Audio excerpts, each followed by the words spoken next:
Hello everyone, কেমন আছো সবাই? অনেক দিন বিএডের এক্সামের জন্য কোনো ভিডিও আপলোড করতে পারিনি, কিন্তু এই ভিডিওটা আপলোড করলাম কারণ বিএডের এক্সামের পরের দিন গিয়েছিলাম কলকাতা একটু কাজের জন্য। আর কলকাতা গিয়েছিলাম বাবার সাথে।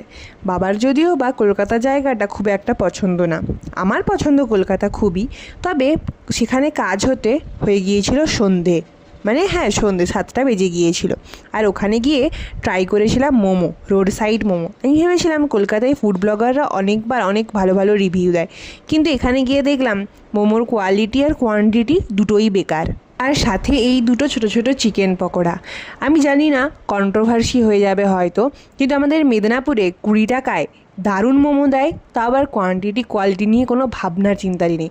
আর এই যেটা হচ্ছে আইটিসি রয়্যাল, তো সকালবেলা যেটা দেখেছিলাম সেটা রাতের বেলা এরকম রূপ। আমার যদিও বা রাতের বেলা কলকাতা দেখতেই বেশি পছন্দ হয়। আর আসার পথে শুরু হয়েছিল দারুণ ঝড় বৃষ্টি, যার জন্য আমরা কিছুক্ষণ দাঁড়িয়েও ছিলাম। এরকম এক্সপিরিয়েন্স একবার বাঁকুড়া থেকে আসার পথে হয়েছিল। রাত 1টা বাজে, কেউ নেই রাস্তায়, ঝড় বৃষ্টি, শুধু আমাদের গাড়িটা রাস্তায় দাঁড়িয়ে, পুরো একটা ভুতুড়ে কাণ্ড। তোমাদেরও কি এরকম এক্সপিরিয়েন্স?